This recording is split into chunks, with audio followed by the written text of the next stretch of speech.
UTI AMC का officer forum, हमारे साथ उनके प्रेसिडेंट है माननीय विश्वास उड़गी सर और पोल साहब।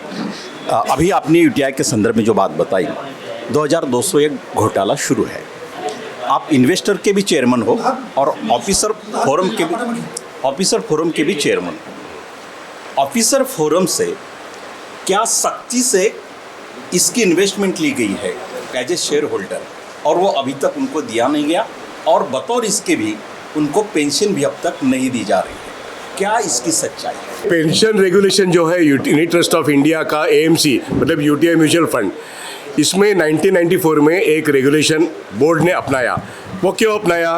क्योंकि रिजर्व बैंक ऑफ इंडिया और नाबार्ड ने अपनाया, और ये भारत सरकार का इंस्ट्रक्शन था। भारत सरकार का इंस्ट्रक्शन था कि आरबीआई, नाबार्ड और आईडीबीआई और यूटीआई, इसमें आरबीआई के नॉर्म्स के तहत पेंशन लागू होना चाहिए। अब ये पेंशन उनको 94 में एक ऑप्शन देना चाहिए सारे लोगों को, आपको चाहिए या नहीं चाहिए, येस और नो। अब कुछ लोगों ने नो कहा, कुछ लोगों ने येस कहा। तो जिन लोगों ने येस कहा वो बहुत थोड़े थे, लेकिन ये हालत सभी जगह थी। लेकिन बाद में सेकेंड ऑप्शन आया। यूटीआई में शुरू से लेके अब तक ऑप्शन लोगों को दिखाई नहीं, और दूसरी बार तो रिकॉर्ड ही नहीं रखा।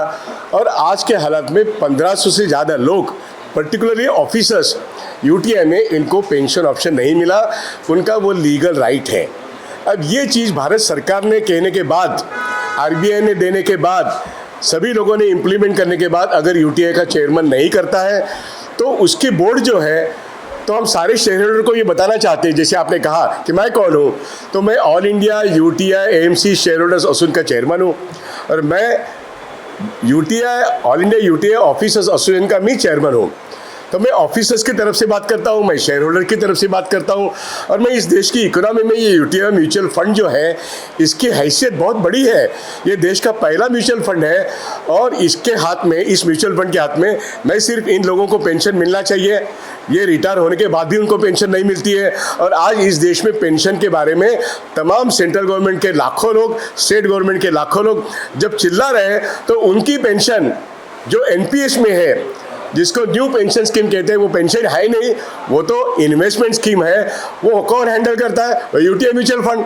और वो खतरे में है। क्यों खतरे में है? क्योंकि यूटीआई म्यूचुअल फंड, इसने रिलायंस होम, दिवान हाउसिंग फाइनेंस, अदानी, ऐसे ढेरों सारे गंदे कंपनियों में डेट सिक्योरिटीज में अपना इन्वेस्टमेंट किया है, और उसकी वैल्यू जीरो है। करोड़ों रुपए, मतलब 16 लाख करोड़ की इन्वेस्टमेंट आज यूटीआई म्यूचुअल फंड की अगर कोई वैल्यू नहीं है, तो ये सारा जो पीएफआरडी का पैसा है, हमारे लाखों लाखों लोगों का पैसा इस यूटीआई म्यूचुअल फंड में है। तो इनकी तो पेंशन नहीं मिल रही है, लेकिन इनके केस भी अभी कोर्ट में नहीं आई है।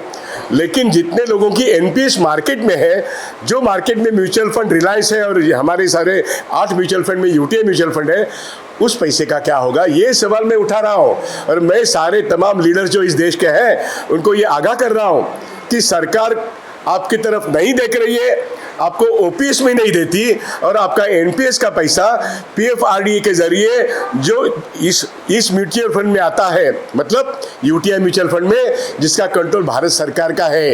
ये निजी म्यूचुअल फंड नहीं है, जैसा वो यहाँ का सीईओ कहता है। ये पब्लिक सेक्टर है, तो जनता का पैसा भी डूब रहा है, इनको पेंशन नहीं है। और बड़े जो कारपोरेट्स हैं, जैसे डीएचएफएल, मैंने कहा अदानी, मैंने कहा रिलायंस होम, लेकिन ये सब मिलके आज हमारा पैसा खड्डे में जा रहा है। तो आपके सवाल का जवाब ये है कि मैं लोगों को आगाह कर रहा हूँ कि ये सेबी, जिसके अंडर ये म्यूचुअल फंड आता है, तो वो उनका कारपोरेट गवर्नेंस और कंपनीज लॉज में सेबी ने यूटीआई को ठीक करना ज़रूरी है, और मिनिस्ट्री ऑफ फाइनेंस ने यूटीआई के मैनेजमेंट को ठीक करना ज़रूरी है कि नहीं है, ये सवाल मैं खड़ा कर रहा हूँ। बिल्कुल सर, अपने देश में जो है चेक एंड बैलेंस सोशल और पॉलिटिकल लेवल में दिखता है। चेक एंड बैलेंस, हाँ। लेकिन सेबी जैसी संस्था जो है, इकोनॉमिक प्रॉब्लम्स में जो है चेक एंड बैलेंस है। सेबी अगर कुछ गलती करती है तो रिजर्व बैंक नहीं देखती है। हाँ। रिजर्व बैंक और ये सब स्वायत्त हो चुके हैं। हाँ। तो चेक एंड बैलेंस सिस्टम के लिए ये इकोनॉमिक्स प्रॉब्लम्स में क्या सही मायने में व्यवस्था होनी चाहिए? कि रिजर्व बैंक ऑफ इंडिया एक रेगुलेटरी बैंकिंग सिस्टम का रेगुलेटर है, मतलब banking system under the law regulator RBI है, वैसे कैपिटल मार्केट रेगुलेटर ये security exchange board of India है। 1992 में इसका जन्म हुआ, उसका जो सेबी का बार बार एक्ट में अमेंडमेंट हुआ, 2009 में भी हुआ। और यहाँ पे जितनी सारी कंपनियाँ गड़बड़ी करती है, जितने हवाला मार्केट में कंपनियाँ ऑपरेट करती है, देश का पैसा बाहर जाता है, बाहर का पैसा यहाँ आता है, तो सेबी का निगरानी होना चाहिए। इसीलिए हिंडेलवाल का रिपोर्ट अदानी के बारे में जब बोलता है तो सेबी ने कुछ नहीं किया, लेकिन सेबी को सब मालूम है, तो सेबी कुछ काम नहीं करता बीइंग द रेगुलेटर। फिर भी हिंडेलवाल ने बोलने के बाद अदानी का 19 लाख करोड़ का मार्केट कैपिटलाइजेशन 7 लाख करोड़ पे आ गया, क्योंकि इस देश की इन्वेस्टर का विश्वास वो खो बैठे। वैसे ही इस म्यूचुअल फंड के बारे में हो रहा है। सारे म्यूचुअल फंड कहते हैं म्यूचुअल फंड सही है, अरे भाई लेकिन म्यूचुअल फंड में 100 रुपये का 80, 85, 95 हो रहा है, आप कहते हो 120, 125 नहीं हो रहे, तो लोगों का विश्वास जो है वो खो रहा है। और मार्केट में वो जो सेंसेक्स बढ़ रहा है वो झूठा सेंसेक्स है। तो मैं कह रहा हूँ मिनिस्ट्री ऑफ फाइनेंस और सेबी, इनके ऊपर भी एक रेगुलेटरी अथॉरिटी क्या भारत सरकार होना चाहिए कि नहीं होना चाहिए। मिनिस्ट्री ऑफ फाइनेंस का इस पूरे रेगुलेटरी अथॉरिटी जो आरबीआई है, जो सेबी है, जो आईआरडीए है, इसके ऊपर भारत सरकार का कंट्रोल क्या है।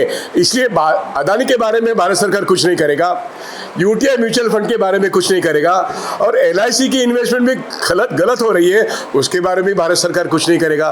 तो भारत सरकार का कॉर्पोरेट गवर्नेंस, ये सवाल आज मार्केट के सामने है, और हम इलेक्शन में जा रहे हैं तो लोगों का पैसा खतरे में है। मैं इसी को लेकर आपसे एक सवाल पूछना चाहता हूँ। लगभग 23 साल पुराना ये मामला है। इस 23 साल में अगर हम देखते हैं तो 13 साल बीजेपी को लीड लेकर इंडिया की गवर्नमेंट रही, और 10 साल कांग्रेस को लेके यूपीए की गवर्नमेंट रही। हाँ। दोनों भी यानी सभी राजनीतिक दलों का इस सवाल पे नजरिया क्या रहा? आपने बहुत सही फरमाया है कि मार्केट में जो पैसे वाला होता है वो कारपोरेट्स होते हैं, सरकारें आती और जाती है, लेकिन आखिर कारपोरेट जो है वो सरकारें कौन सी आनी चाहिए तय करता है, क्योंकि उनका पैसा, जैसा इलेक्टोरल बॉन्ड में कितना पैसा किसके पास गया है, जो सत्ता में पार्टी होती है उसके पास पैसा जाता है। पहले जब इलेक्टोरल बॉन्ड नहीं था तब कांग्रेस पार्टी के पास डोनेशन देने वाले ज़्यादा थे। अब वो इलेक्टोरल बॉन्ड के ज़रिए भारतीय जनता के पार्टी पास के मोर देन 11,000 करोड़ आए हैं। ये सवाल आपने सही बोला है। कहने का मेरा मतलब है कैपिटल मार्केट के ऊपर कंट्रोल इस देश की कारपोरेट्स का है, और कारपोरेट्स तय करते हैं देश की सरकार कौन सी बनेगी। आज के तारीख में 10 साल में हमने इस देश की सरकार को देखा है। आपने जैसे कहा 23 साल पहले इसी यूनिट ट्रस्ट ऑफ इंडिया में एक स्कैम हुआ, US 64। वो US 64 का स्कैम होने के बाद अटल बिहारी वाजपेयी साहब की गवर्नमेंट थी, इसलिए इस यूटीआई के जो पहले यूनिट ट्रस्ट ऑफ इंडिया एक ही था वो 3 बन गए। एक सूटी जो US 64 का करीब मेरे ख्याल से 2200 करोड़ का एक सूटी का हिस्सा बना, उसमें से एक्सिस बैंक का नहीं, उसके पहले unit trust of bank UTI bank बना, जिसमें सूटी का हिस्सा 26% था। अरुण जेटली साहब ने उसको डिसइन्वेस्टमेंट किया, आप सब जानते हैं। तो एक्सिस बैंक ये असल में यूनिट ट्रस्ट ऑफ बैंक थी। तीसरा हिस्सा क्या है, यूनिट ट्रस्ट म्यूचुअल फंड। तो एक सूटी, दूसरा एक्सिस बैंक और तीसरा म्यूचुअल फंड, ये तीनों क्या है, भारत सरकार के है। पैसा किसका है, आम आदमी का है। गवर्नेंस कौन करता है, गवर्नेंस सरकार को करना चाहिए। म्यूचुअल फंड सरकार का है, सरकार कोई भी हो, गवर्नेंस सरकार करनी चाहिए। आज सरकार का गवर्नेंस अच्छा नहीं है, इसलिए कारपोरेट्स जनता के पैसा का गबन करते हैं। और यहाँ की जो म्यूचुअल फंड की ब्यूरोक्रेसी है, बैंकों की जो ब्यूरोक्रेसी है, LIC और जनरल इंश्योरेंस कंपनी की ब्यूरोक्रेसी है, फाइनेंशियल इंस्टीट्यूशन की ब्यूरोक्रेसी है, उसको इस देश के कारपोरेट्स कब्जे में रखते हैं और वो लोगों का पैसा साइफर आउट करके हड़प करते हैं। सिर्फ यही नहीं, देश के बाहर शेल कंपनियों में पैसा जाता है, यही तो हिंडनबर्ग रिपोर्ट कहता है। AMC के ऑफिसर्स एसोसिएशन के लोग हाँ। इन्वेस्टर से ज़्यादा उनके मन में एक चिंता रही होगी कि हमारी पेंशन आज नहीं तो कल मिल जाए। लेकिन इसके साथ साथ जब वो रिटायर हुए, रिटायर के दौर में उनसे कुछ शक्ति का इन्वेस्टमेंट किया गया है क्या AMC में, और वो वापस आना चाहिए, ऐसी उनकी कोई इच्छा है? इनको ग्रेच्युटी एक्ट के तहत ग्रेच्युटी मिलती है, इनको प्रोविडेंट फंड एक्ट के तहत इनको प्रोविडेंट मिला है, लेकिन इनके प्रोविडेंट फंड में से इनका पेंशन जो निकलना था 1994 के रेगुलेशन के तहत, तो इनका प्रोविडेंट फंड का 50% हिस्सा यूटीए के पास रहना चाहिए। 1994 का पेंशन रेगुलेशन बोर्ड में सम्मत हुआ है। इनको एक पेंशन जो इंडेक्स लिंक पेंशन होनी चाहिए वो मिलनी चाहिए, ये इनका हक है। इसलिए मैंने कहा सुप्रीम कोर्ट के जो पहले वाले चंद्रचूड़ जज थे उन्होंने कहा pension is a social security, it's a legal right of everybody in India. तो ये पेंशन जो आई वो भारत सरकार डिसीजन था। भारत सरकार ने 1993 में बैंकिंग में एक कानून बनाया, आरबीआई में इम्प्लीमेंट किया, यूटीआई, एडीबीआई, नाबार्ड में इम्प्लीमेंट किया। तो यूटीआई के ऑफिसर्स को उनके प्रोविडेंट फंड के हिस्से में से उनको पेंशन जो देनी थी वो क्यों नहीं दी, और वो मांग रहे। तो डीपम ने भी उसको रिकॉर्ड किया, बॉम्बे के हाई कोर्ट ने भी रिकॉर्ड किया, मिनिस्ट्री ऑफ फाइनेंस में भी कहा कि भाई इनको पेंशन देना चाहिए। लेकिन डीपम के कहने के बाद भी यूनिट ट्रस्ट ऑफ इंडिया के आज के जो मैनेजमेंट है, इन्होंने पेंशन रेगुलेशन 1984 को अभी भी अमल में लाया नहीं है। और मीडिया के ज़रिए, आपके ज़रिए हम ये कहना चाहते हैं, हमने प्रेसिडेंट ऑफ इंडिया को लिखा, प्राइम मिनिस्टर को लिखा, हमने मिनिस्ट्री ऑफ फाइनेंस को लिखा, हमने आंदोलन भी किया है। लेकिन आज के तारीख में इलेक्शन जारी हो रहा है, हम सबसे अपील करते हैं कि हमारी पेंशन, ऑफिसर्स लोगों की पेंशन करीब 1500 लोगों को आज रिटायर होने के बाद भी मिला नहीं है, और जिनको कुछ मिला है उनका डियरनेस अलाउंस ख़त्म कर दिया गया है। मतलब किसी को पेंशन मिली है, मान लो 1995 में मिली है या 2000 में मिली है, उनको यूटीआई के बाहर भगा दिया है, उनको वीआरएस देने को बाध्य किया गया है और उनकी पेंशन इस मैनेजमेंट ने छीन ली है। ऐसे लोग भी करीब 900 लोग हैं। बिल्कुल सर, लेकिन अभी जो ये मैदान में आप लड़ाई कर रहे हैं वो कहीं ना कहीं आजकल आप उसको राजनीतिक मोड़ भी देखोगे, लेकिन जो न्याय मिलना है वो न्याय की जो अपेक्षा न्यायपालिका से होती है, क्या उसमें भी ये लड़ाई जारी है? मैं ये कहता हूँ हर इश्यू पॉलिटिकल पार्टी का पॉलिटिकल लाइन होता है, लेकिन हर इश्यू का एक पॉलिटिक्स होता है। जैसे आम आदमी को अपने मेहनत का पैसा कितना मिलना चाहिए, मिनिमम वेज हो या इंडेक्स लिंक वेज हो, ये सब बातें जो है ये पॉलिटिक्स ही होती है। इसके कानून डॉक्टर बाबा साहब अम्बेडकर जी संविधान में तहत कानून बने हैं, तो हर चीज़ एक पॉलिटिक्स का हिस्सा है। इकोनॉमी और पॉलिटिक्स ये अलग नहीं है, ये दोनों एक ही सिक्के के दो पहलू हैं। तो यहाँ की पेंशन रेगुलेशन 1994 ये उस वक्त की गवर्नमेंट की पॉलिटिक्स का एक हिस्सा था कि हम आरबीआई में, बैंकों में और यहाँ पे पेंशन लागू करेंगे जो सोशल सिक्योरिटी बेनिफिट है। और इसलिए मैं कहता हूँ ये सोशल सिक्योरिटी बेनिफिट अगर लागू नहीं होता है, इनका प्रोविडेंट फंड जो यूटीआई में 50% रह के इनको पेंशन मिलना चाहिए, ये यूटीआई ने किया ही नहीं है। अगर नहीं किया है तो अभी करो, अगर नहीं करोगे तो अभी हम सुप्रीम कोर्ट में जस्टिस चंद्रचूड़ के पास एक एप्लीकेशन लेके जाएंगे। उन्होंने खुद कहा है कि 26 तारीख को उन्होंने कहा कि डिस्ट्रिक्ट लेवल के जजेस को नहीं मिल रहा है, हाई कोर्ट के जजेस को नहीं मिल रहा है, मिलता है तो कब मिलता है। अरे बैंकों के चेयरमैन को भी नहीं मिल रहा है, जनरल मैनेजर को भी नहीं मिल रहा है, ऑफिसर को भी नहीं रहा है, तो यूटीआई के ऑफिसर को भी नहीं मिल रहा है। तो उनको पेंशन जो है वो भारत सरकार की कानून के तहत इंडेक्स लिंक पेंशन मिलना चाहिए।